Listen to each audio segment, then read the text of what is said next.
أعوذ بالله من الشيطان الرجيم. بسم الله الرحمن الرحيم. السلام عليكم ورحمة الله تعالى وبركاته. الحمد لله رب العالمين، والصلاة والسلام على الحبيب المصطفى سيدنا ومولانا محمد الكريم وعلى آله وعترته وأصحابه أجمعين. أشهد أن لا إله إلا الله وحده لا شريك له، وأشهد أن سيدنا وحبيبنا محمدا عبد الله ورسوله وصفيه من خلقه وحبيبه، أدى الأمانة وبلغ الرسالة ونصح الأمة وكشف الله به الغمة. اللهم صل وسلم وزد وبارك على الحبيب المصطفى سيدنا ومولانا محمد وعلى آل سيدنا محمد، اللهم أمين.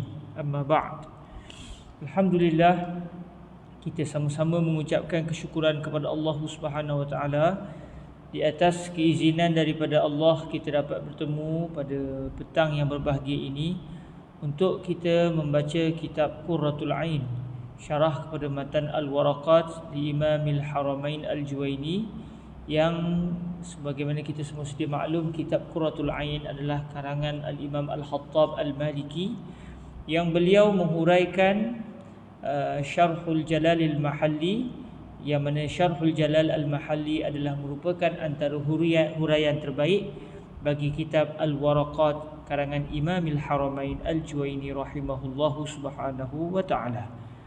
Para hadirin yang dirahmati Allah subhanahu wa ta'ala, jadi insya-Allah pada hari ini kita akan membicarakan berkenaan dengan at-takhsis. Kita masih lagi berada pada tajuk at-takhsis, iaitu satu keadaan di mana ada satu dalil yang bersifat umum telah bercanggah pula dengan dalil lain yang telah menjadikan beberapa individu yang berada pada hukum umum diberikan pula hukum yang lain. Maka berlakulah, kalau kita buat secara mudah, kita sebut secara mudah, berlaku perebutan di antara dalil am dan juga dalil yang menjadikan satu individu hukum itu mempunyai hukum yang khusus. Dalil khas dan juga dalil am telah merebut satu perbuatan. Jadi sebagaimana yang telah kita bicarakan sebelum ini, apabila di sana terdapat dalil yang lafaznya adalah am, dan lafaz am ini merangkumi pelbagai individu, tiba-tiba ada satu individu atau dua individu hukum atau lebih, tiba-tiba ada hukum khusus untuk mereka, maka berlakulah at-takhsis, iaitu pengecilan skop bagi lafaz am. Dan alhamdulillah kita telah bicarakan panjang lebar berkenaan dengan at-takhsis, dan insya-Allah pada hari ini kita akan masuk kepada perbahasan yang seterusnya, iaitu at-taqyid bis-sifah. At-taqyid bis-sifah. Kita akan masuk kepada perbahasan berkenaan dengan at-taqyid bis-sifah, yang merupakan al-mukhassis al-thalith, dalil yang mengecilkan skop lafaz yang mana ini merupakan bahagian ketiga bagi al-mukhassis al-muttasil. Sebagaimana yang telah kita pelajari sebelum ini, at-takhsis terbahagi kepada dua, iaitu at-takhsis al-muttasil dan juga at-takhsis al-munfasil. Kita masih di bawah tajuk at-takhsis al-muttasil. Sebelum ini telah kita bicarakan berkenaan al-istisna, yang merupakan al-mukhassis yang pertama. Kemudian kita juga telah bicarakan berkenaan dengan asy-syartu, yang merupakan al-mukhassis yang kedua. Maka hari ini kita akan melihat al-mukhassis yang ketiga, yang berada di bawah kategori al-mukhassis al-muttasil. Dan insya-Allah sekiranya direzekikan Allah, kita akan melihat pula bahagian kedua bagi al-mukhassis, iaitu al-mukhassis al-munfasil.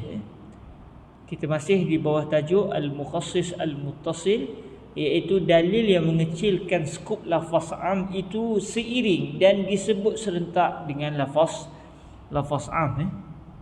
Kita lihat yang ketiga, iaitu at-taqyid bis-sifah. Bismillahirrahmanirrahim. Alhamdulillah wassalatu wassalamu ala al-habibil mustafa sayyidina wa maulana Muhammadir Rasulillah wa ala alihi wa itratihi wa ashabihi wa man walah. Qala sayyiduna al-imam al-Hattab al-Maliki rahimahullahu subhanahu wa ta'ala wa nafa'ana Allahu bi'ulumihi wa ulumi masyayikhihi wa talamizatihi wa qurra'i qurrati al-'ain wa sa'iri musannafatihi wa syurrahiha, Allahumma amin. Qala rahimahullahu subhanahu wa ta'ala والتقييد بالصفة وهو الثالث من المخصصات المتصلة يكون فيه المقيد بالصفة أصلا. Okey, kata Imam Al-Hattab Al-Maliki dalam beliau menghuraikan matan Al-Waraqat, kata beliau at-taqyid bis-sifah, pengikatan sesuatu lafaz am dengan disebut sifat. Satu lafaz am didatangkan, kemudian didatangkan sifat bagi lafaz am tersebut.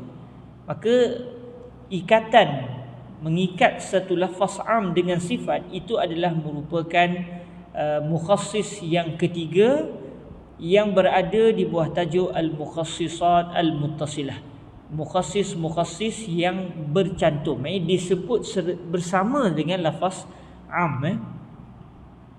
Jadi kata beliau, bahagian yang ketiga at-taqyid bis-sifah, ikatan dengan sifat itu adalah yakunu fihi al-muqayyadu bis-sifati aslan. Maka dalam taqyid bis-sifah, di dalam ikatan terhadap sifat ini, maka lafaz am itu sudah diikat dengan sifat. Sebagai contoh, kalau saya sebut akrim al-maliziyin, akrim al-maliziyin, kalau saya sebut begitu, dia akan memberi makna muliakanlah semua orang Malaysia. Maksudnya semua orang Malaysia kita hendaklah memuliakan mereka. Tapi kalau saya datangkan selepas kalimah al-maliziyin dengan sebarang sifat, contohnya saya kata akrim al-maliziyin at-tayyibin. Saya datangkan kalimah at-tayyibin, yang mana dalam ilmu bahasa Arab at-tayyibin merupakan sifat kepada al-maliziyin, manakala al-maliziyin akan berada di dalam kategori al-mausuf. Dalam ilmu bahasa Arab kita akan kata al-maliziyin jadi mausuf, manakala at-tayyibin jadi sifat. Akrim al-maliziyin at-tayyibin. Bila saya sudah mengikat lafaz am dalam contoh ini, iaitu kalimah al-maliziyin, saya ikat kalimah ini dengan sifat at-tayyibin, iaitu orang yang baik. Muliakanlah orang-orang Malaysia yang baik. Jadi apabila saya sudah mengikat lafaz am sebelumnya, iaitu orang-orang Malaysia, dan saya ikat dengan sifat yang baik, maknanya saya telah menjadikan hukum yang diminta, iaitu memuliakan orang-orang Malaysia, bukan kepada semua orang Malaysia. Sebab kalau saya tak datangkan kalimah at-tayyibin, saya hanya sebut akrim al-maliziyin, muliakanlah orang-orang Malaysia, maka ketika itu tidak berkecuali sama ada orang Malaysia yang baik ke, orang Malaysia yang jahat ke, semua kita diminta untuk memuliakan mereka. Tetapi apabila saya mendatangkan kalimah at-tayyibin selepas kalimah al-maliziyin, lalu kalimah at-tayyibin telah menjadi sifat bagi al-maliziyin, maka kalimah at-tayyibin telah mengecilkan skop lafaz am sebelumnya. Kalau tidak kerana kalimah at-tayyibin, kalaulah saya tak datangkan kalimah at-tayyibin, nescaya saya meminta kita semua memuliakan orang Malaysia tanpa berkecuali.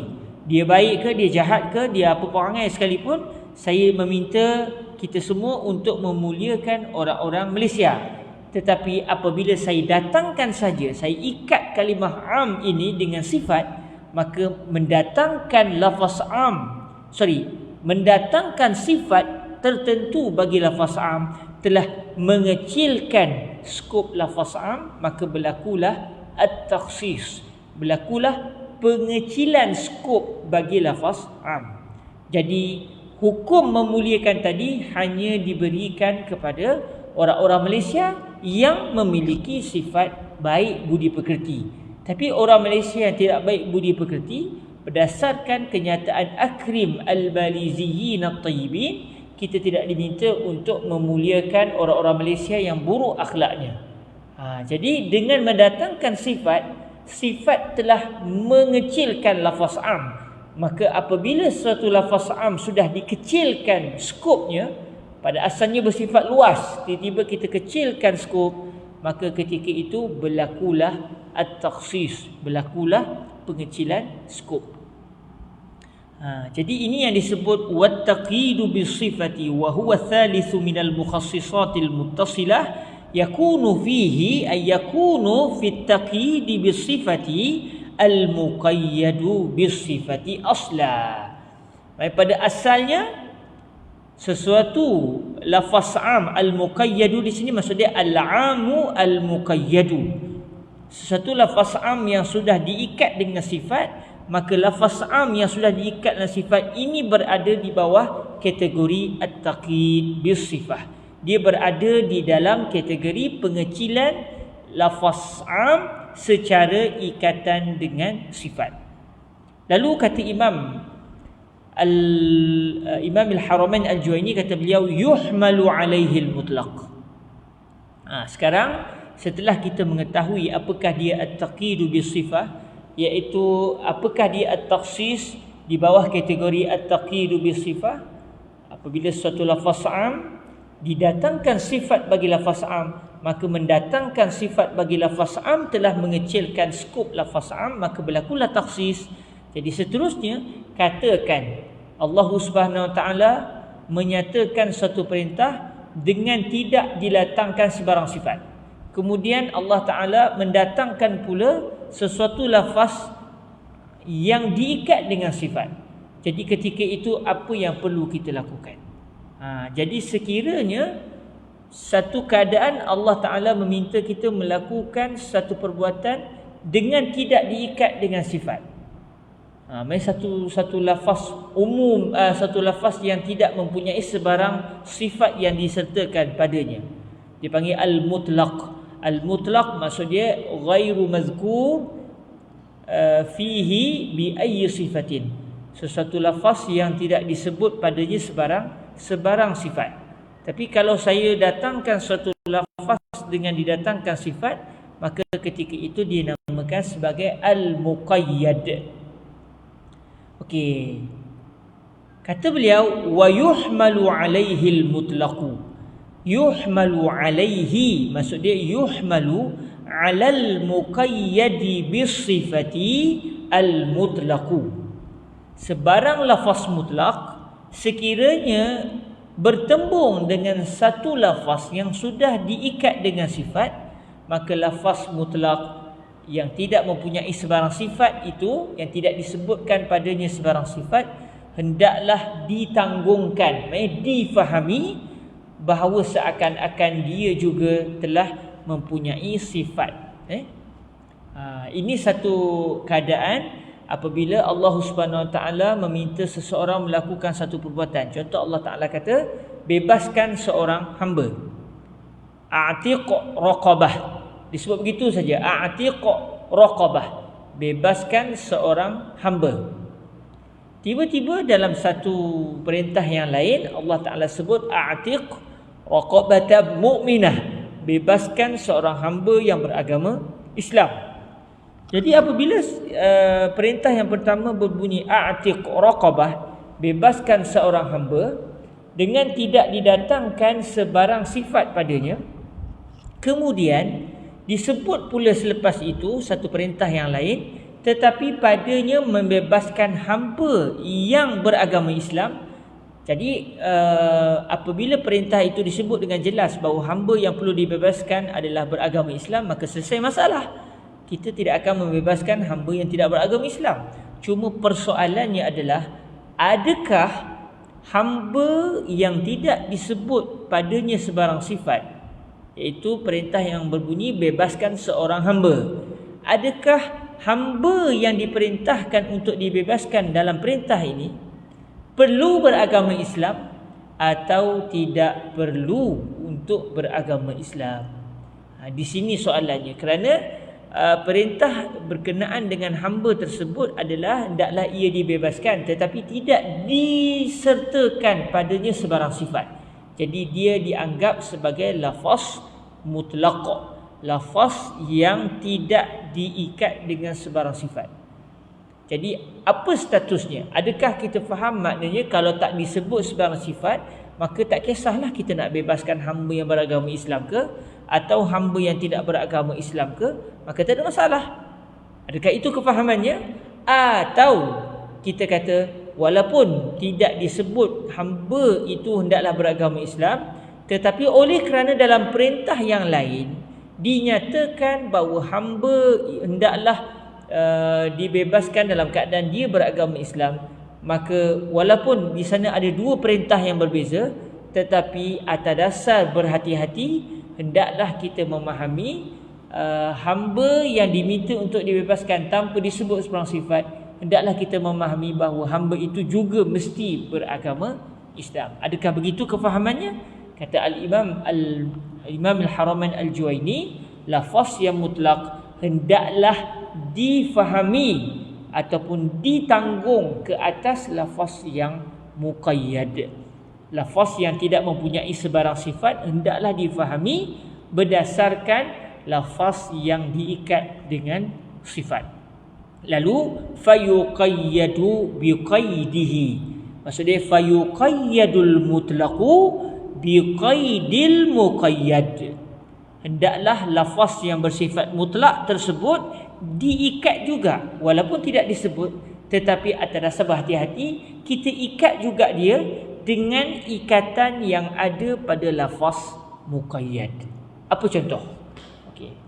Kata Imam Al-Haramain Al-Juwaini, Imam Al-Haramain menyebut karraqabah quyyidat bil imani fi ba'dil mawadi' kama fi kafaratil qatl. Ucapan kama fi kafaratil qatl ini adalah ucapan asal Imam Al-Mahalli. Jadi kata Al-Imam Al-Haramain, karraqabah, seperti tengkuk. Kalau ikut asal terjemah, ar-raqabah bermaksud tengkuk, tetapi tengkuk yang dimasukkan di sini dia termasuk dalam satu gaya bahasa Arab, dia panggil itlaqul juz'i wa iradatul kull. Disebutnya sebahagian tetapi yang diinginkan kesemuanya sekali. Disebut tengkuk tetapi bukan maksudnya hanya bebaskan tengkuk, tidak bebaskan tangan, kaki, badan. Yang dimaksudkan adalah bebaskan hamba semuanya, satu batang tubuh seorang hamba. Bukan hanya tengkuknya saja dibebaskan, tapi tangan dan kakinya tidak dibebaskan. Maknanya bila Allah Ta'ala meminta seseorang untuk membebaskan seorang hamba dalam keadaan hamba itu beragama Islam pada sebahagian tempat. Maksudnya kalau kita tengok dalam hukum hakam syarak, kita mendapati ada di sana perintah Allah meminta supaya seseorang itu membebaskan seorang hamba dalam keadaan hamba itu beragama Islam. Apa contohnya? Kata Imam Al-Mahalli rahimahullah, kama fi kafaratil qatl, sebagaimana yang berlaku di dalam kafarah ataupun tebusan kafarah bagi pembunuhan. Bagi satu orang apabila dia telah membunuh secara sengaja atau tak sengaja, maknanya dia hendaklah melakukan kafarah, iaitu dia melakukan perbuatan yang menunjukkan dia menyesal di atas apa yang berlaku. Sebagai kafarah, penebus. Maknanya orang yang, kalau sebagai contoh satu orang, katakan dia bunuh secara tidak sengaja, dia ada dua hukum yang dia kena laksanakan. Pertama, hukum yang berkait dengan keluarga yang dibunuh. Katakan satu orang, dia dengan kawan dia masuk hutan, menembak, kononnya nak menembak kijang. La qadarallah, orang itu tersilap lalu ditembak sahabatnya sendiri dengan sangkaan bahawa itu adalah kijang. Rupanya yang ditembak adalah kawan dia sendiri. Akhirnya kawan yang ditembak pun mati. Pembunuhan berlaku, tetapi pembunuhan yang berlaku adalah pembunuhan tanpa sengaja. Jadi ketika itu apakah hukuman yang Allah Ta'ala letakkan ke atas orang yang membunuh secara tak sengaja tadi untuk dia lakukan kepada pihak keluarga yang dibunuh? Jadi dia tidak akan dijatuhkan hukuman qisas. Dia tidak akan dijatuhkan hukuman bunuh balik sebab dia membunuh tanpa sengaja. Namun oleh kerana nyawa seorang manusia bukan murah, bukan mudah-mudah untuk dilepaskan sedemikian, maka apabila seseorang membunuh walaupun tanpa sengaja, dia hendaklah membayar diat. Jadi dalam isu ini, apabila seseorang membunuh tanpa sengaja, dia dan juga ahli keluarganya hendaklah membayar diat. Berapakah diat atau berapakah pampasan yang perlu dibayar oleh keluarga yang membunuh kepada keluarga yang dibunuh? 100 ekor unta, 100 ekor unta, atau menyamai 1000 dinar, 100 ekor unta atau menyamai 1000 dinar. Jadi orang yang membunuh secara tak sengaja tadi, dia kena bayar pampasan kepada keluarga yang terbunuh. Maknanya 1000 dinar. Kalau kita tengok harga dinar pada hari ini, setiap hari harga dinar akan berubah. Lebih kuranglah 1140, lebih kuranglah. Seingat-ingat saya, kebetulan dalam minggu lepas adalah sikit-sikit menengok harga dinar. Katakan 1 dinar 1140, bersamaan dengan 1000 kali dengan 1000, maknanya dia kena bayar iaitu sekitar 1,140,000. Kalau kita convertkan dengan ringgit Malaysia, 1000 dinar ataupun 100 ekor unta itu menyamai 1 juta ringgit Malaysia, 1,140,000. Maknanya itu diat yang perlu dibayar secara beransur-ansur lah, sebab dia bukan bunuh sengaja, dia bunuh tanpa sengaja. Dalam masa yang sama, tidak boleh dengan sebab tak sengaja kita kata nyawa orang itu terabai, sebab yang dibunuh itu dia ada tanggungan. Jadi oleh kerana itu, keluarga yang membunuh hendaklah membayar diat. Itu tanggungjawab yang membunuh kepada pihak keluarga. Dalam masa yang sama, yang membunuh secara tak sengaja itu juga, dia ada tanggungjawab dia dengan Allah Subhanahu Wa Taala, kerana dia telah melakukan satu perbuatan, walau dia tidak berdosa, tetapi dia telah melakukan satu perbuatan yang besar. Kalaulah dia bunuh secara sengaja, nescaya dia akan dijatuhkan hukuman qisas kalau tidak dimaafkan oleh keluarga yang dibunuh. Okey, jadi dia kena melakukan kafarah. Dia melakukan perbuatan terhadap Allah Subhanahu Wa Taala. Apa dia? Kalau kita lihat dalam isu pembunuhan secara tak sengaja, Allah Subhanahu Wa Taala berfirman dalam surah An-Nisa ayat yang ke-92, A'udzubillahi minasyaitonirrajim. Wa ma kana lil mu'minin an yaqtula mu'minan illa khata'a wa man qatala mu'minan khata'an fatahriru raqabatin mu'minatin wa diyatun musallamatun ila ahlihi illa an yasaddaqu fa in kana min qaumin aduwwin lakum wa huwa mu'minun fatahriru raqabatin mu'minah. Di sini kalau kita lihat disebut orang yang telah membunuh seorang mukmin secara tidak sengaja, maka apa yang dia kena lakukan?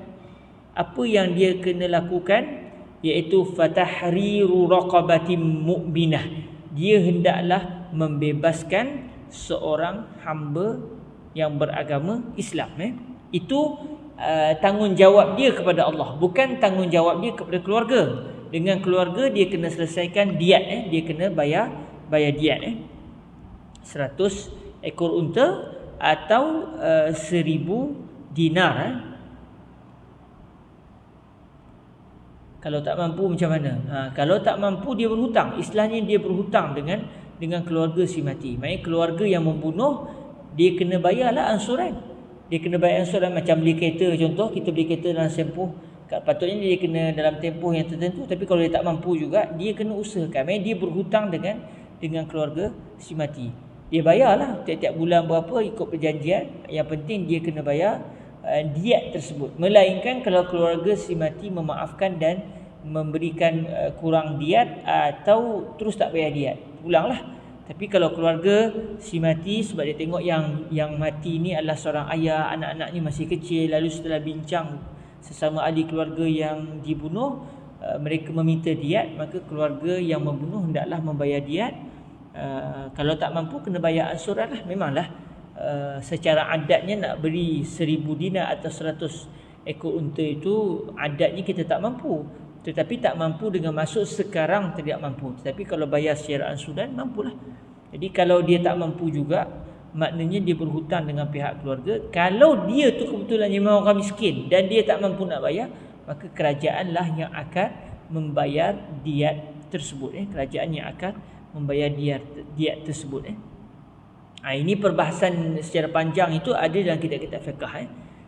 Cuma yang saya nak bincangkan sekarang ini bukan berkaitan dengan isu fiqh itu, tapi berkait dengan isu at-taqyid bis-sifah. Jadi kalau kita lihat dalam firman Allah Ta'ala tadi, Allah Ta'ala kata fatahriru raqabatin mu'minah. Orang yang membunuh secara tak sengaja, dia hendaklah membayar diat. Apa diatnya? Dia hendaklah membayar kafarah. Apa kafarahnya? Membebaskan seorang hamba yang beriman. Maknanya kalau dia bebaskan seorang hamba yang beragama Kristian atau beragama Hindu contohnya, atau agama Buddha atau apa agama ikutlah selain daripada agama Islam, maka dia tidak dianggap sebagai orang yang telah menunaikan kafarah. Okey, yang ni jelas. Yang ni jelas sebab Allah Ta'ala sebut terus fatahriru raqabatin mu'minah. Hendaklah dibebaskan tengkuk seorang yang beriman kepada Allah Subhanahu Wa Taala. Tetapi dalam hukum yang lain, bukan isunya kafarah pembunuhan, tapi dalam kafarah yang lain disebut bahawa hamba yang hendaklah dibebaskan itu tidak dinyatakan dia beragama Islam ataupun tidak. Yang ni yang dinyatakan oleh Imam Al-Haramain, kata beliau wa utliqat fi ba'dil mawadhi'.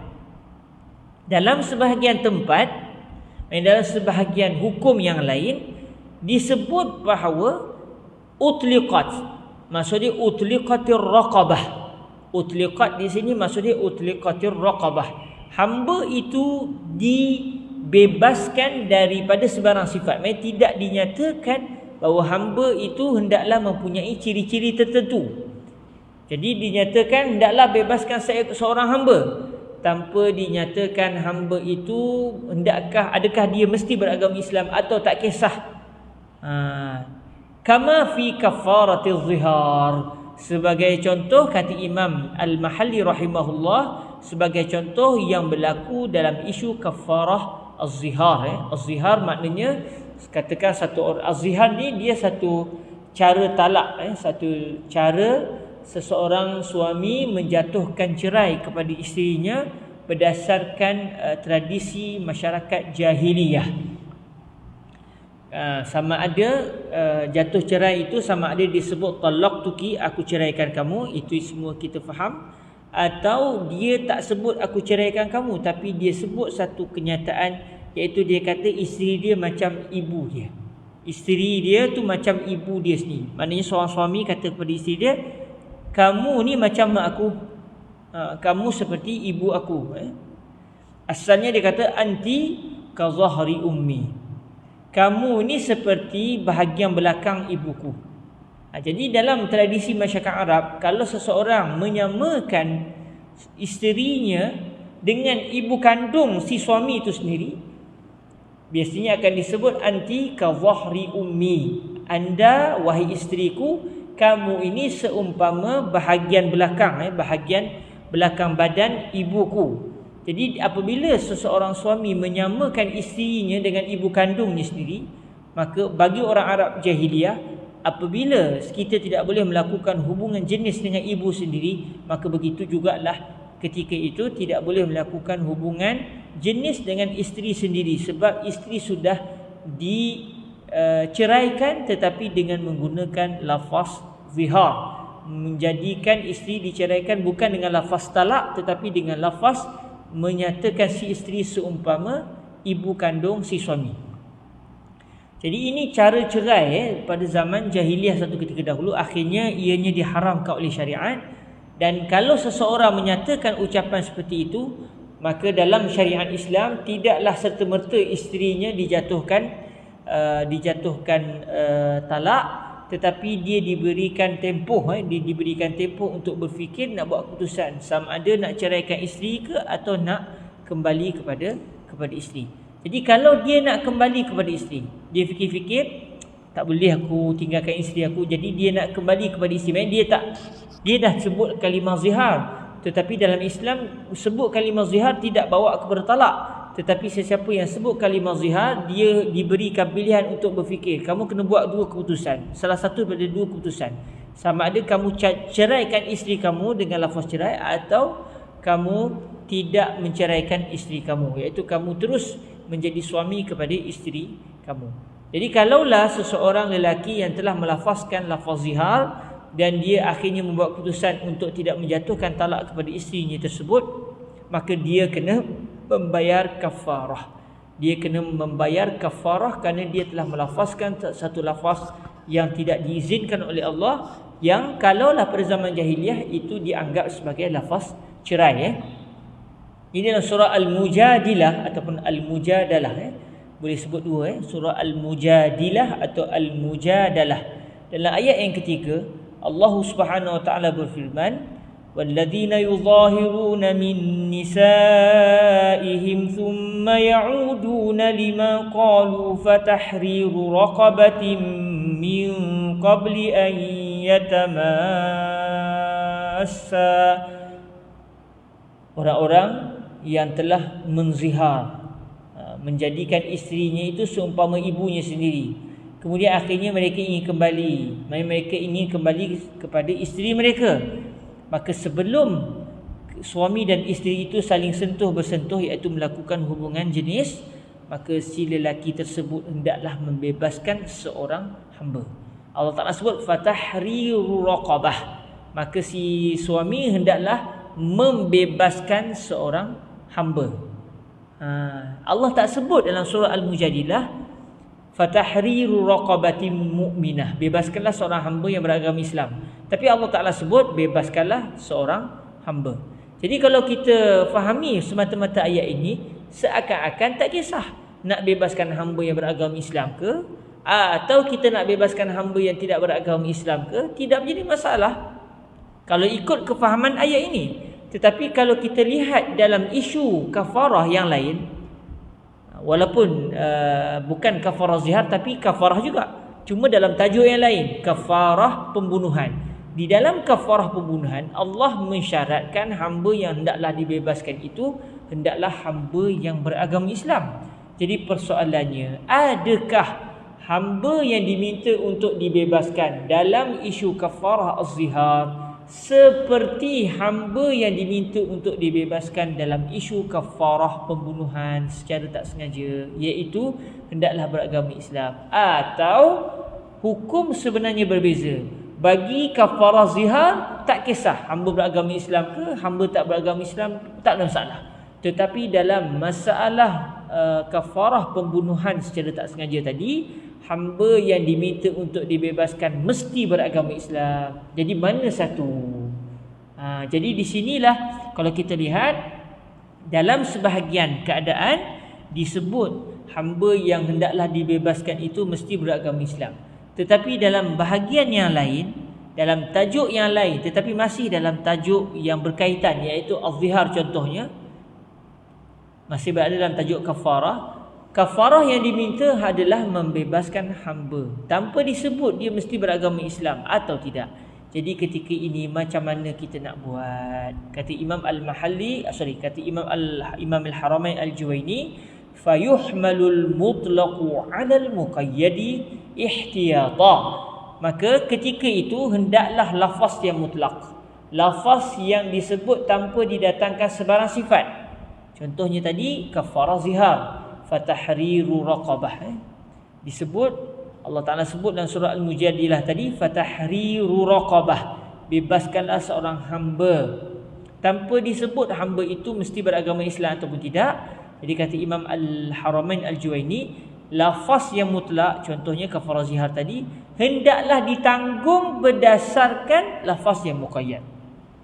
Jadi kita kata lafaz dalam isu kafarah zihar, walaupun Allah tak sebut hamba itu mesti beragama Islam, tetapi oleh kerana dalam tajuk kafarah yang lain, dalam tajuk kafarah pembunuhan contohnya, disebut hamba itu mesti beragama Islam, maka kita anggaplah hamba dalam isu kafarah zihar juga seperti hamba dalam tajuk kafarah pembunuhan tanpa sengaja, iaitu kedua-duanya mesti beragama Islam. Atas dasar apa? Ihtiyata, atas dasar berhati-hati. Kerana apa sebut berhati-hati di sini? Kerana dalam isu kafarah yang disebut dengan jelas hamba yang hendaklah dibebaskan mesti beragama Islam, secara jelas kita tahu kalaulah orang itu membebaskan hamba yang tidak beragama Islam, dia tidak dianggap telah melakukan kafarah. Sebab Allah Ta'ala sebut dah dengan jelas, fatahriru raqabatin mu'minah, bebaskanlah tengkuk iaitu hamba seorang yang beragama Islam. Yang itu selesai, itu jelas. Tetapi dalam tajuk pembebasan hamba yang tidak disebutkan sifatnya, kita tidak pasti adakah sebenarnya Allah inginkan hamba tak kisah beragama Islam ke tak beragama Islam ke, yang penting hamba, atau hamba yang dimaksudkan mesti beragama Islam. Oleh kerana tidak pasti, kalaulah kita mengatakan kita mesti bebaskan hamba yang beragama Islam, katakan di akhirat nanti Allah Ta'ala menyatakan kepada kita dalam isu kafarah zihar, aku inginkan hamba itu mesti beragama Islam, alhamdulillah kita sudah selamat, sebab memang kita berpegang hamba dalam kafarah zihar mesti beragama Islam. Atas konsep lafaz mutlak kita tanggung, kita fahami berdasarkan lafaz muqayyad. Katakan di akhirat yang berlaku sebaliknya, Allah Ta'ala sebut sebenarnya, contoh katakan di akhirat nanti Allah Ta'ala sebut kepada kita, aku dalam isu kafarah pembunuhan tanpa sengaja memang aku mahu hamba itu beragama Islam. Adapun dalam isu hamba membebaskan seorang hamba dalam kafarah az-zihar, kata Allah Ta'ala contohnya di akhirat kelak, aku tak kisah hamba tu beragama Islam ke, agama Kristian ke, Buddha ke, apa agama ke, tak kisah, tak ada agama pun tak kisah. Yang penting dia hamba lalu dibebaskan. Jadi adakah, kalaulah yang berlaku adalah seperti itu, adakah kita yang berpendapat bahawa hamba yang perlu dibebaskan mesti beragama Islam akan kerugian di akhirat kelak? Tidak. Sebab hamba yang beragama Islam juga adalah seorang hamba. Jadi sama ada keputusan di akhirat kelak, Allah mahukan hamba dalam kafarah zihar hamba yang beriman sahaja, atau tak kisah, kita yang berpegang bahawa lafaz yang mutlak hendaklah difahami berdasarkan lafaz yang muqayyad, kita tidak bermasalah. Berbeza dengan mereka yang mengatakan bagi kafarah pembunuhan mesti beragama Islam hamba yang ingin dibebaskan. Tapi dalam isu kafarah az-zihar, hamba yang hendaklah dibebaskan tidak disyaratkan mesti beragama Islam. Ketika itu orang ini, contohnya dalam isu fiqh, mereka adalah mazhab Imam Abu Hanifah dan Nu'man. Jadi di akhirat nanti sebenarnya kemungkinan mereka akan dianggap bersalah, tetapi tidak berdosa lah. Salah dalam ijtihad maknanya. Kenapa? Kerana katakan apa yang mereka faham rupanya betul. Alhamdulillah, mereka telah katakan satu orang bebaskan hamba yang beragama Kristian dalam isu kafarah zihar. So dia telah dianggap melaksanakan perintah Allah. Tapi katakan di akhirat rupa-rupanya Allah mahukan dalam apa isu kafarah sekalipun, tak kisahlah kafarah sumpah ke, kafarah zihar ke, kafarah pembunuhan tanpa sengaja ke, hamba yang hendaklah dibebaskan mesti beragama Islam. Maka ketika itu orang yang berpegang dengan mazhab Imam Abu Hanifah dan dia bebaskan pula hamba yang tidak beragama Islam, maka dia sudah dianggap tersalah di dalam melaksanakan perintah Allah. Walaupun tidak berdosa, tetapi dia sudah dianggap sebagai orang yang salah di dalam ijtihad. Jadi oleh kerana tidak pasti di akhirat kelak mana satu kehendak Allah, maka atas jalan selamat mazhab al-Imam Asy-Syafi'i radhiyallahu taala anhu, walaupun ayat dalam kafarah zihar contohnya atau kafarah sumpah contohnya tidak disebutkan hamba itu mesti beragama Islam atau tidak, kita akan mengatakan hamba dalam apa isu sekalipun, kalaulah Allah meminta kita membebaskan hamba itu mesti beragama Islam. Kenapa? Allah Ta'ala tak sebut pun hamba itu mesti beragama Islam dalam isu kafarah zihar contohnya. Kita kata atas dasar berhati-hati, sebab di akhirat nanti kita tak pasti apa jawapan daripada Allah.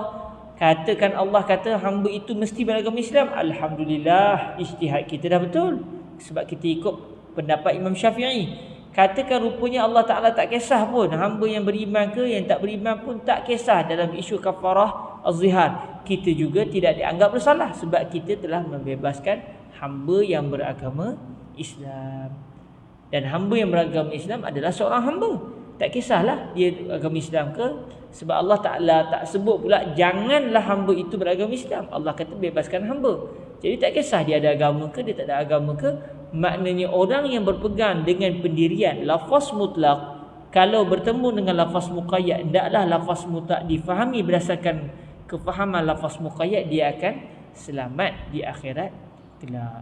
Cuma kalau tuan-tuan perasan, setelah kita bicara tentang isu at-taqid bisifah dan juga isu contohnya kafarah pembunuhan dan juga kafarah zihar, kita akan nampak sebenarnya Imam Al-Haramain nak bawa dua perbahasan. Perbahasan pertama, beliau nak nyatakan antara al-mukhassis al-muttasil adalah at-taqid bisifah. Jadi contoh at-taqidu bisifah adalah fatahriru raqabatin mu'minah. Cuma kalau kita perasan sebenarnya fatahriru raqabatin mu'minah sebenarnya tidak berlaku umum di situ, maka tidak berlaku takhsis, dia hanya berlaku at-taqid bisifah. Kalau kita perasanlah, kalau kita tengok elok-elok, dia tidak termasuk dalam tajuk at-takhsis. Contoh at-takhsis apa dia? Contoh kalau saya kata akrim al-maliziyin at-tayyibin, muliakanlah semua, sebab lafaz am mesti ada unsur semua. Bebaskanlah ataupun muliakanlah semua orang-orang Malaysia yang bersifat dengan sifat yang mulia. Jadi ketika itu berlakulah at-takhsis dengan cara at-taqyidu bisifah. Adapun contoh yang didatangkan oleh Imam Al-Mahalli dalam isu kafarah sumpah tadi, contohnya kita diminta untuk bebaskan seorang hamba. Jadi tidak berlakulah isu umum di sini, hanya diminta bebaskan seorang hamba, tak kisahlah mana-mana hamba pun. Sedangkan at-takhsis merujuk kepada lafaz am yang dikecilkan skopnya. Jadi pada firman Allah Ta'ala fatahriru raqabatin mu'minah tidak berlaku takhsis kerana tidak ada lafaz am. Allah tak minta kita bebaskan semua hamba. Lalu dinyatakan sebenarnya hamba yang kamu semua kena bebaskan itu semuanya hamba itu mesti beragama Islam. Jadi kalau begitu baru berlaku takhsis. Kerana takhsis berlaku setelah ada lafaz am yang ingin dikecilkan skop. Tapi dalam tajuk dalam contoh yang didatangkan di sini sebenarnya dia bukan contoh kepada at-takhsis bisifah, at-takhsis bi taqyidis sifah, tetapi dia hanya untuk menyatakan tentang isu at-taqid bisifah semata-mata. Kerana at-taqid bisifah tak kisahlah sama ada lafaz itu am lalu didatangkan sifatnya, atau lafaz itu bukan lafaz am tapi lafaz yang bersifat mutlak, contoh lafaz yang bukan mengandungi unsur semua kemudian didatangkan sifat. Jadi dipanggil juga at-taqid bisifah. Cuma bilakah at-taqid bisifah menjadi mukhassis apabila lafaz lafaz yang diikat dengan sifat itu adalah lafaz am. Jadi kalau kita perhati elok dalam tajuk ini, Imam Al-Haramain mula-mula nak sebut at-takhsis, al-muttasil ada 3, al-istisna, yang kedua asy-syartu, yang ketiga at-taqid, at-taqidu bis-sifah. Kemudian pada tajuk at-taqid bis-sifah beliau lari sikit. Beliau lari sikit sebab beliau nak terangkan, seakan-akan beliau nak kata dah halang sebut isu at-taqid bis-sifah, saya nak datangkan satu tajuk, satu perbahasan yang berkait dengan at-taqid al-bis-sifah walaupun tidak berkait dengan at-takhsis. Macam bicara tentang al-istisna sebelum ini. Bila sebut tentang al-istisna, Imam Al-Hattab Al-Maliki mendatangkan tajuk berkenaan dengan al-istisna al-munqati'. Kerana dah halang sebut tentang al-istisna, sebutlah, tambahlah pengetahuan tentang al-istisna al-munqati' ataupun al-munfasil. Tetapi kalau kita perhatikan al-istisna al-munqati' dia tidak berada di bawah kategori at-takhsis, dia bukan al-mukhassis. Jadi begitu juga dengan at-taqidu bis-sifah. Kalaulah at-taqidu bis-sifah yang berlaku, lafaz yang diikat dengan sifat itu tidak menjadi lafaz am, maka ketika itu ia tidak dianggap sebagai al-mukhassis.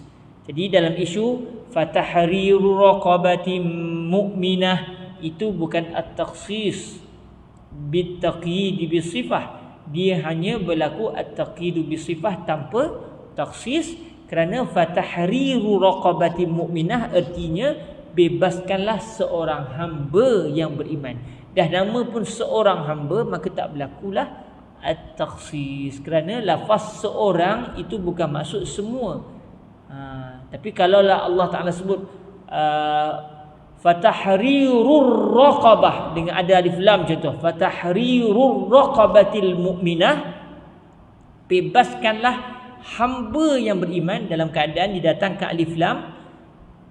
Kalaulah Allah sebut begitu, maknanya seseorang yang diwajibkan untuk membebaskan hamba, berapa orang hamba dia kena bebas? Semua hamba. Dan itu adalah merupakan satu taklifan yang berat. Maka dengan sebab itulah Allah Ta'ala tidak meminta orang yang wajib membayar kafarah hendaklah membebaskan seluruh hamba pada zaman itu. Tidak diminta, hanya diminta bebaskanlah seorang hamba. Cuma adakah hamba yang seorang itu mesti beragama Islam ataupun tidak? Maka ketika itu berlakulah tajuk at-takhsis, berlakulah tajuk al-muqayyadu bis-sifah. Kita ambil satu contoh tuan-tuan yang dirahmati Allah. Dalam surah Al-Baqarah, Allah Ta'ala menceritakan tentang kisah pembunuhan yang berlaku pada zaman Bani Israel, iaitu seorang lelaki telah dibunuh, tidak diketahui siapa pembunuhnya. Mereka bertemu dengan Nabi Musa, bertanya pada Nabi Musa siapa pembunuhnya. Nabi Musa minta mereka untuk menyembelih seekor lembu. Macam mana ayat tu? Allahumma salli ala sayyidina Rasulillah.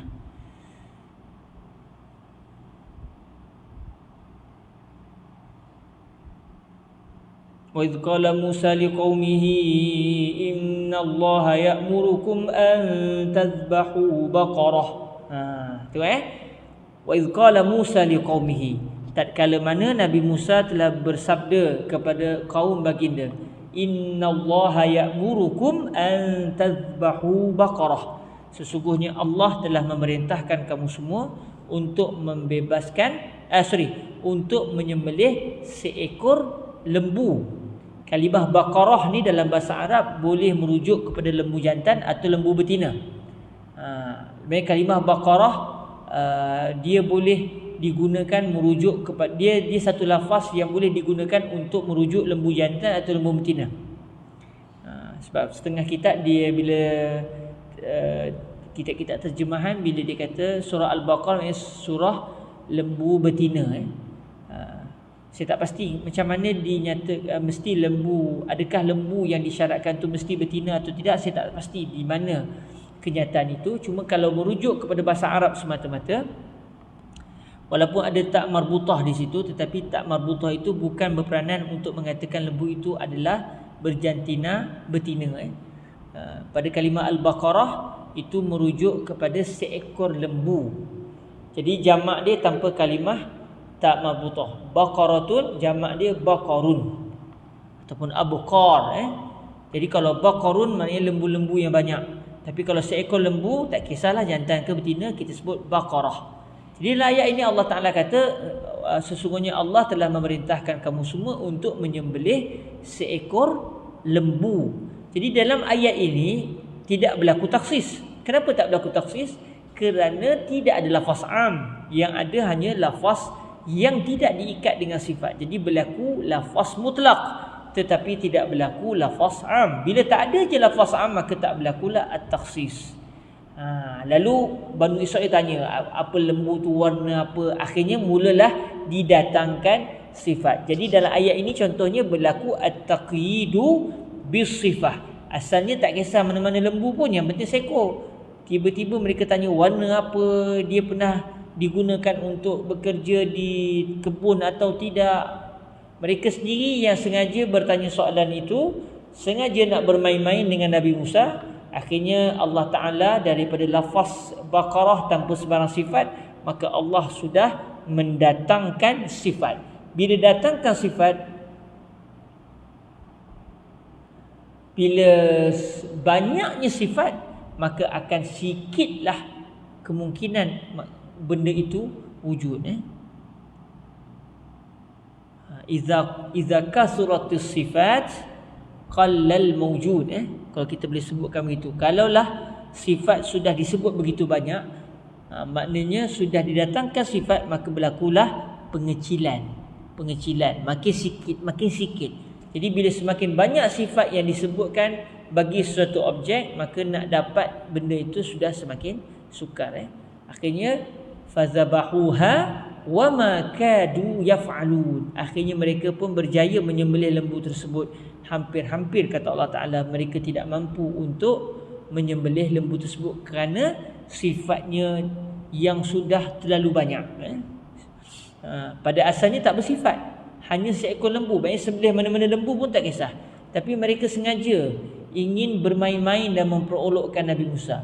Tanya lembu tu warna apa, lembu tu pernah digunakan untuk membajak ke tidak. Akhirnya bila mereka tanya, Allah jawab. Bila Allah jawab, akan disebut sifat. Bila sudah banyak sifat, maka hampir-hampir kata Allah Ta'ala, mereka tidak menemui lembu yang memiliki seluruh sifat tersebut. Jadi dalam contoh surah Al-Baqarah tadi tidak berlaku takhsis. Kenapa? At-takhsis maknanya lafaz am yang dikecilkan skop. Jadi tak berlaku takhsis sebab tidak ada lafaz am pada kalimah innallaha ya'murukum an tadhbahu baqarah. Habis yang berlaku apa? Yang berlaku hanya at-taqyidu bis-sifah. Jadi yang berlaku adalah at-taqyidu bis-sifah. Jadi bila sebut at-taqyidu bis-sifah, kadang-kadang at-taqyidu bis-sifah itu dia juga mukhassis. Kadang-kadang dia bukan mukhassis, sebaliknya dia hanya mengecilkan, menjadikan benda itu mempunyai sifat yang pelbagai. Tetapi dia tidak berperanan untuk mengecilkan skop lafaz am. Jadi kalau kita tengok dalam tajuk yang dibicarakan ini, tajuknya takhsis. Jadi at-takhsis ni adalah apabila at-taqidu bisifah itu merujuk kepada lafaz am yang diikat dengan sifat. Jadi berlakulah at-takhsisu bisifah dan berlakulah at-takhsis. Ya, berlakulah at-takhsis. Tapi kalaulah tidak ada lafaz am tetapi satu lafaz itu ada sifat, maka yang berlaku adalah at-taqyid bisifah. Okey, alhamdulillah selesai kita bicara tentang at-taqidu bisifah. Maka para hadirin yang dirahmati Allah Subhanahu Wa Taala, apabila kita selesai bicara tentang at-takhsisu bisifah, maka berdasarkan matan al-waraqat selesailah kita meneliti al-mukhassis al-muttasil. Lalu berbaki satu lagi kategori al-mukhassis, iaitu al-mukhassis al-munfasil. Dalil-dalil yang mengecilkan skop lafaz am, tetapi dalil yang mengecilkan skop lafaz am itu tidak disertakan sekali dengan lafaz am. Adapun at-takhsis al-muttasil, kesemuanya sama ada al-istisna ataupun asy-syartu ataupun at-taqidu bi sifah, kesemuanya disertakan sekali dengan lafaz am. Jadi berlakulah at-takhsis al-muttasil, berlakulah pengecilan skop yang bercantum sekali dengan lafaz am. Tetapi bagi al-takhsis al-munfasil, pengecilan skop secara bercerai tidak bercantum, maknanya seseorang fuqaha mendapati ada satu lafaz am, tidak ada pada ayat itu ataupun hadis itu sebarang pengecilan skop, tiba-tiba jumpa pula ayat lain ataupun hadis lain yang menyatakan sesuatu lafaz yang sesuatu hukum itu yang sepatutnya dia berada pada umumnya dalil yang pertama, tiba-tiba didapati perbuatan itu mempunyai hukum yang tidak sama dengan hukum yang dikenakan kepada lafaz am. Jadi berlaku pertembungan, berlaku perebutan di antara dalil am yang pertama dan juga dalil khas. Jadi berlaku perebutan. Kita tengok contoh at-takhsis al-munfasil. Bismillahirrahmanirrahim. Qala rahimahullah, thumma syara'a yatakallamu 'ala al-qismi tsani min al-mukhassis a'ni al-munfasil. Kemudian kata Imam Al-Hattab Al-Maliki, syara'a yatakallam, maksudnya syara'a Imamul Haramain Al-Juwaini yatakallamu 'ala al-qismi tsani min al-mukhassis. Jadi sekarang Imam Al-Haramain Al-Juwaini mula untuk membicarakan berkenaan dengan bahagian yang kedua daripada Al-Mukhassis, bahagian kedua bagi dalil-dalil yang mengecilkan skop lafaz am. A'ni, yang saya maksudkan adalah Al-Munfasil.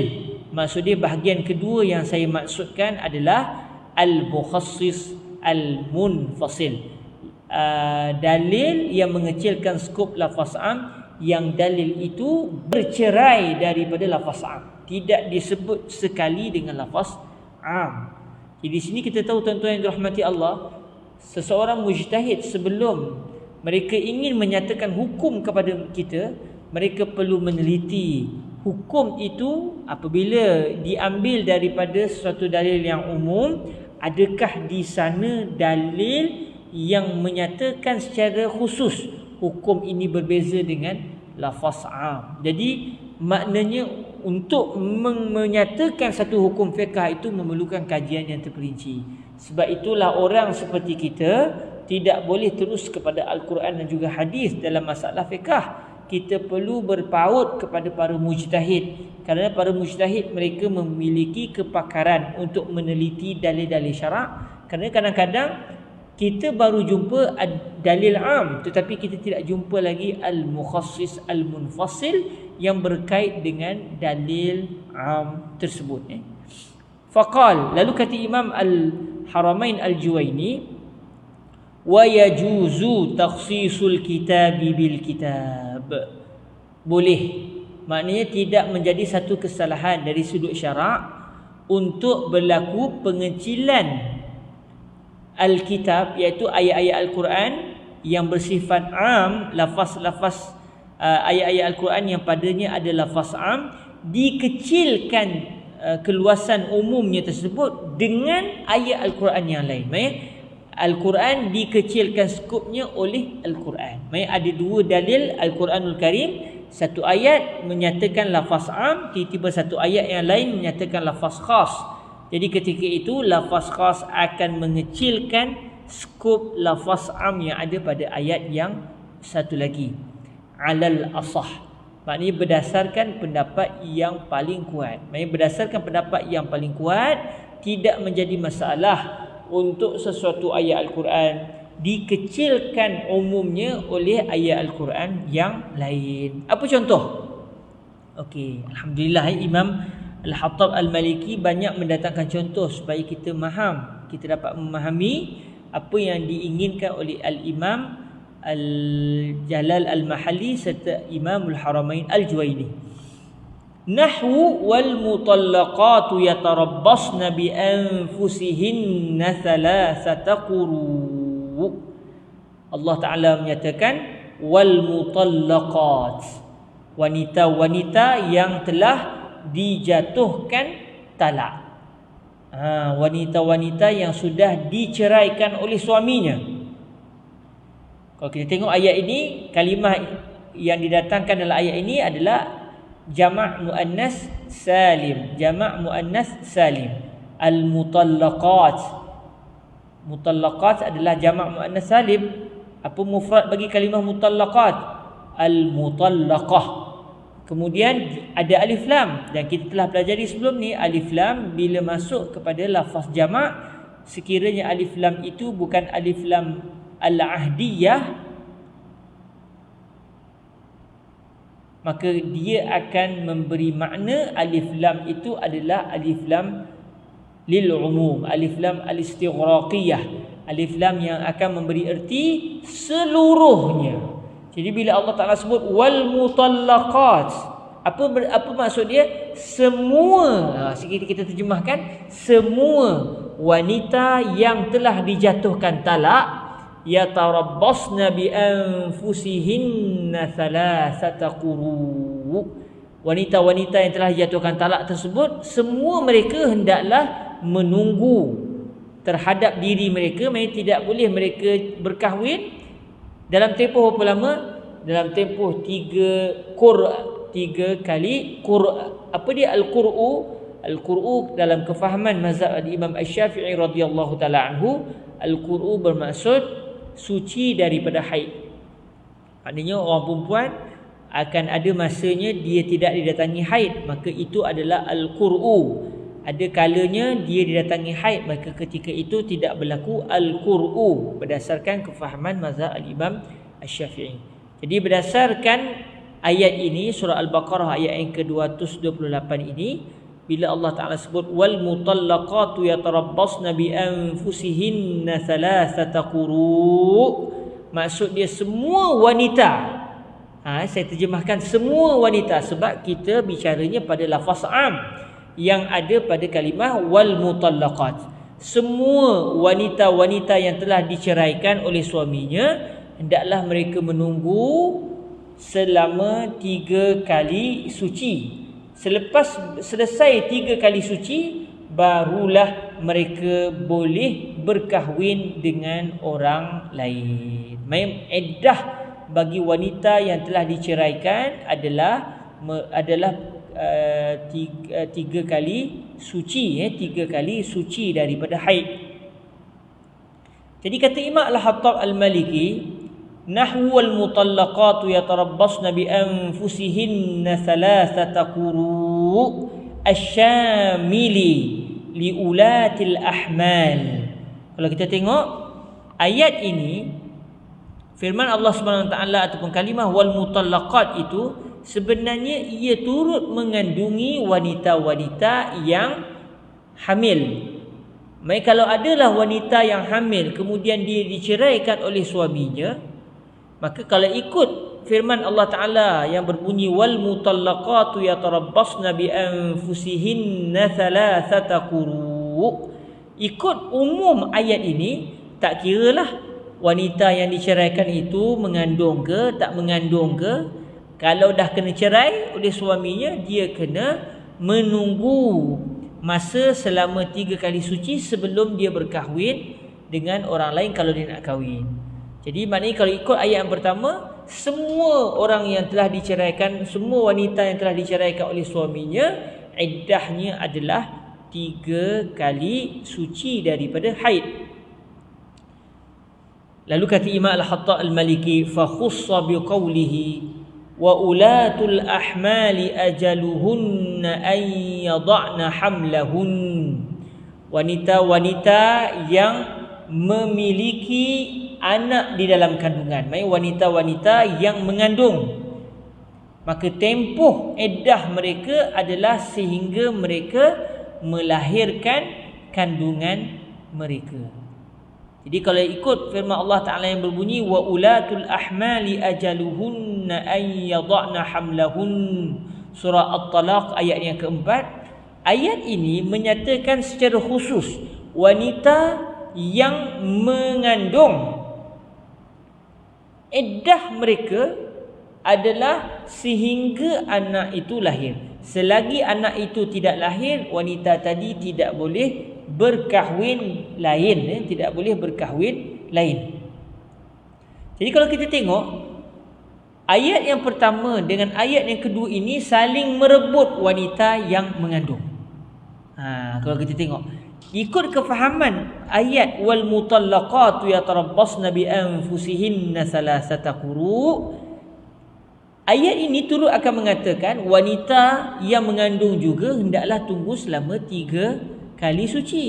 Selepas 3 kali suci, walaupun anak tak lahir lagi, boleh kahwin. Sebab dia telah selesai 3 kali suci dan Allah Ta'ala menyatakan semua wanita yang dijatuhkan talak. Maknanya ayat ini juga meminta supaya wanita yang mengandung hendaklah menunggu selama hanya 3 kali suci sahaja. Tetapi ayat yang kedua turut menuntut wanita yang mengandung dengan menyatakan wanita yang mengandung hukumnya special, hukumnya agak istimewa, iaitu dia bukan tunggu waktu tertentu, tetapi dia hendaklah tunggu sampai anak lahir. Contoh satu orang perempuan dijatuhkan talak oleh suaminya di saat dia tinggal beberapa hari lagi ingin melahirkan anak. Katakan suami dia kata kepada dia, aku ceraikan kamu. Selepas suami dia sebut 3 minit lepas tu dia lahir anak. Suami kata pada isteri, aku ceraikan kamu. 3 minit selepas itu si isteri melahirkan anak. Jadi kalau ikut ayat yang pertama dia kena tunggu 3 kali suci. Tapi kalau ikut ayat yang kedua, iddahnya sudah selesai. Dia sudah boleh berkahwin dengan lelaki lain kalau dia naklah, kerana dia telah melahirkan anak. Jadi ketika ini berlaku pertembungan di antara dalil am dengan dalil khas. Maka ketika ini apa yang perlu dibuat?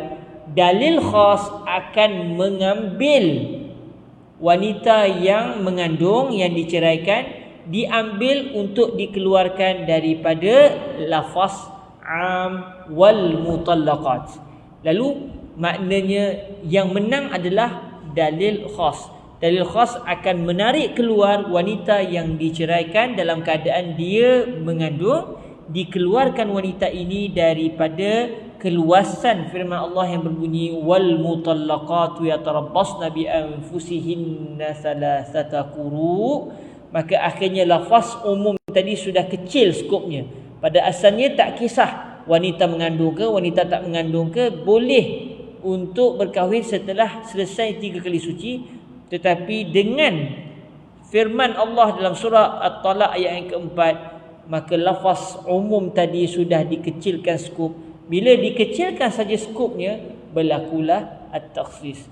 Tetapi takhsis di sini bukan secara bercantum, kerana pada firman Allah yang berbunyi wal mutallaqatu yatarabbasna bi anfusihinna salasata quru, tidak ada istisna, tidak ada at-taqidu bi sifah, tidak ada asyartu. Maka yang berlaku adalah at-takhsis secara berasingan, kerana ayat lain yang mengecilkan skop lafaz am pada firman yang berbunyi wal mutallaqatu yatarabbasna bi anfusihinna salasata quru. Jadi di sini ini adalah contoh at-takhsis al-munfasil dalam kategori ayat Al-Quran dikecilkan umumnya oleh ayat Al-Quran yang lain. Contoh yang lain didatangkan contoh yang kedua, wa nahwu qawlihi ta'ala wala tankihul musyrikati hatta yu'min asyamili lil kitabiyat.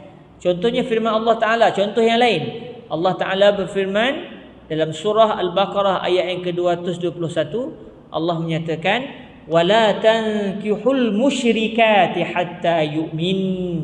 Kamu semua wahai lelaki-lelaki muslim, janganlah kamu menikahi al-musyrikat.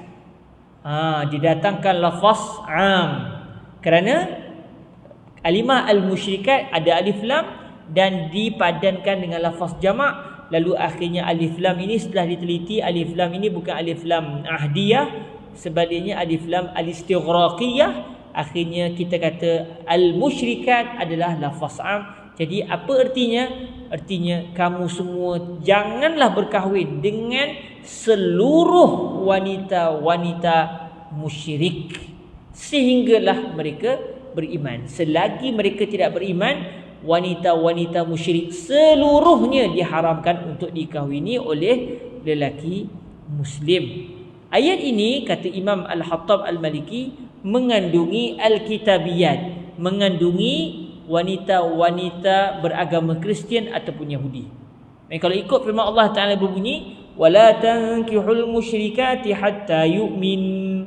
Ayat ini akan melarang kita mengahwini mana-mana wanita yang tidak beragama Islam, termasuklah wanita Kristian, termasuk jugalah wanita Yahudi. Kenapa wanita Yahudi, wanita Kristian kita panggil Al-Kitabiyat, wanita-wanita Kristian dan juga wanita-wanita beragama Yahudi? Kenapa mereka turut dianggap sebagai wanita musyrik? Kerana kata Imam Al-Hattab Al-Maliki lianna ahlal kitabi musyrikuna liqaulihi ta'ala wa qalatil yahudu Uzairun ibnullah wa qalatin nasara al-masih ibnullah ila qaulihi la ilaha illahu subhanahu amma yusyrikun. Allah Ta'ala menyatakan tentang perangai orang Yahudi, perangai orang Kristian.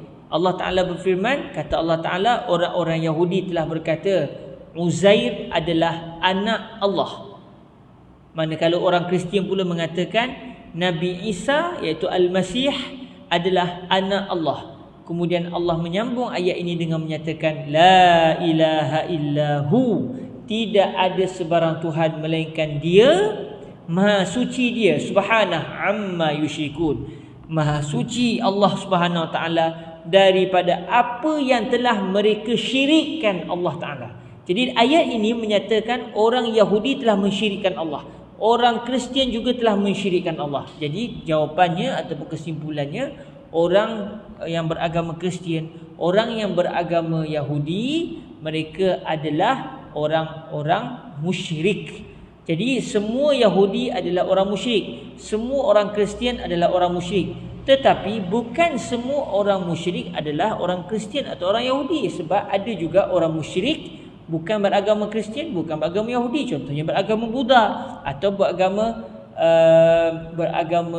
Hindu. Jadi mereka ini walaupun bukan ahli kitab, tetapi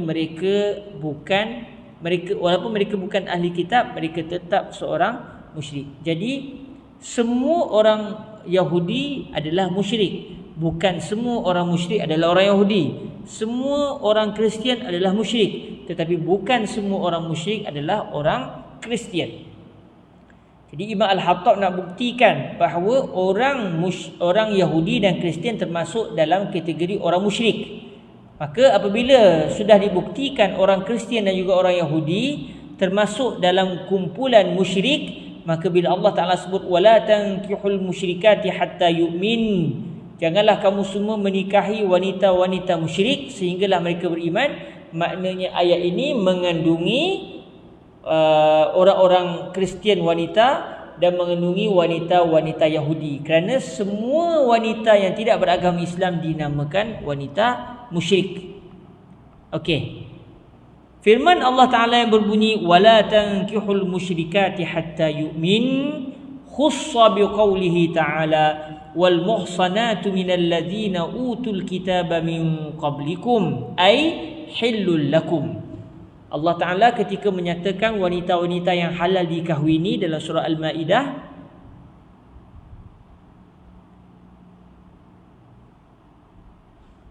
sebentar ya,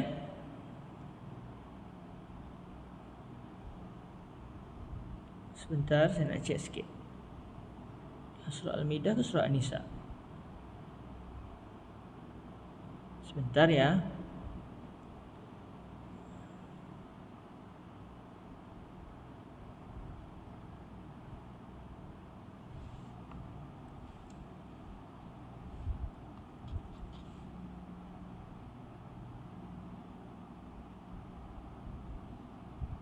Surah Al-Ma'idah Surah Al-Ma'idah. Allah Ta'ala berfirman, Al-yawma uhilla lakumut tayyibatu wa ta'amul ladzina utul kitaba hillul lakum wa ta'amukum hillul lahum wal muhsanatu minal mu'minati wal muhsanatu minal ladzina